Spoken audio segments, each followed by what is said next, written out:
Now that he could see into the place, it looked more private than ever. He went in very solemnly, looking about him.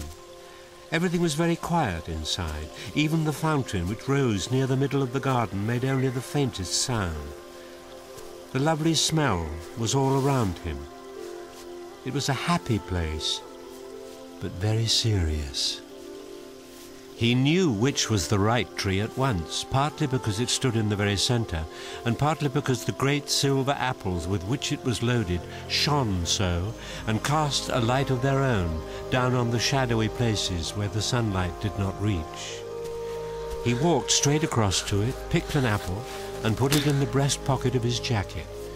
But he couldn't help looking at it and smelling it before he put it away. It smells delicious. I wonder if it would be wrong to taste one. To Diggory's surprise, there on a branch above his head, a wonderful bird was roosting. I say roosting because it seemed almost asleep. Perhaps, but not quite. The tiniest slit of one eye was open. The bird was larger than an eagle, its breast saffron, its head crested with scarlet, and its tail purple. Diggory decided then not to eat one of the apples. Things like "do not steal" were, I think, hammered into boys' heads a good deal harder in those days than they are now. Diggory was just turning to go back to the gates when he got a terrible shock. Go on, boy. Eat one. It was the witch. She stood only a few yards away and was just throwing away the core of an apple which she'd eaten. The juice was darker than you would expect and had made a horrid stain round her mouth. Diggory guessed at once that she must have climbed over the wall, and he began to see that there might be some sense in that last line about getting your heart's desire and getting despair along with it. For the witch looked stronger and prouder than ever, and even, in a way, triumphant. But her face was deadly white, white as salt. Ah! Quick! Quick! Polly! Get up, Fledge! Polly! Fledge! Diggory ran for the gates as hard as he could. The witch was after him. As soon as he was out, the gates closed behind him of their own accord. That gave him the lead, but not for long. By the time he'd reached the others, the witch had climbed the wall or vaulted over it and was close behind him again. The witch! That's right, child. Stay where you are. I still have the ring. Don't come an inch nearer or we'll vanish. Foolish boy, why do you run from me? I mean you no harm.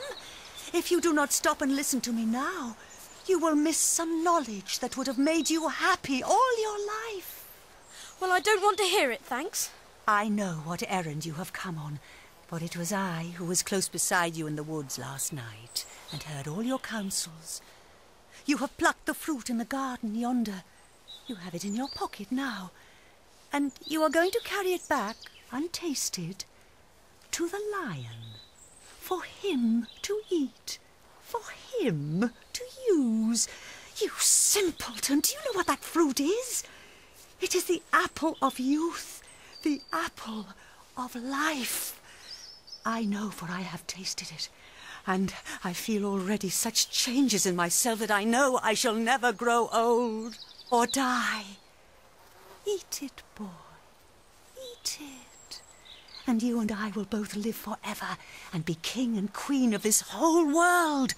Or of your world, if we decide to go back there. No thanks. I don't know that I care much about living on and on after everyone I know is dead. I'd rather live an ordinary time and die and go to heaven. Good for you, Diggory. But what about this mother of yours whom you pretend to love so? What's she got to do with it? Do you not see, fool, that one bite of that apple would heal her? You have it in your pocket. We are here by ourselves and the lion is far away. Use your magic and go back to your own world. A minute later you can be at your mother's bedside, giving her the fruit. 5 minutes later you will see the colour coming back to her face. She will tell you the pain is gone. Soon she will tell you she feels stronger. Then she will fall asleep. Think of that. Hours of sweet, natural sleep without pain, without drugs. Next day, everyone will be saying how wonderfully she has recovered. Soon she will be quite well again. All will be well again. Your home will be happy again. You will be like other boys. Oh, Diggory. What has the lion ever done for you that you should be his slave? What can he do to you once you are back in your own world?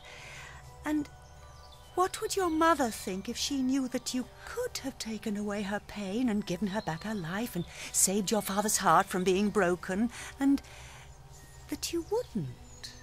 That you'd rather run errands for a wild animal in a strange world that is no business of yours? I don't think he is a wild animal. I don't know. Then he is something worse. Look what he has done to you already. Look how heartless he has made you. That is what he does to everyone who listens to him. Cruel, pitiless boy. You would let your own mother die rather than... Oh, shut up! Do you think I don't see? But I promised. Ah, but you didn't know what you were promising, did you? And no one here can prevent you. Mother herself wouldn't like it. Awfully strict about keeping promises, and not stealing, and all that sort of thing. She'd tell me not to do it, quick as anything, if she was here. But she need never know. You wouldn't have to tell her how you got the apple. Your father need never know. No one in your world need know anything about this whole story. You needn't take the little girl back with you, you know. What? You could go without her, and no one in your world would be the wiser. You very nearly had me there. What do you mean? All that nonsense you were saying about my mother. You almost had me convinced. But to suggest that I should leave Polly behind suddenly made me realise who and what you are. Good for you, Diggs. Quick, let's get away, now. Hurry, up onto Fledge. No! Wait! Go on, Fledge, go! Right! Go then, fools! Think of me, boy, when you lie old and weak and dying, and remember how you threw away the chance of endless youth.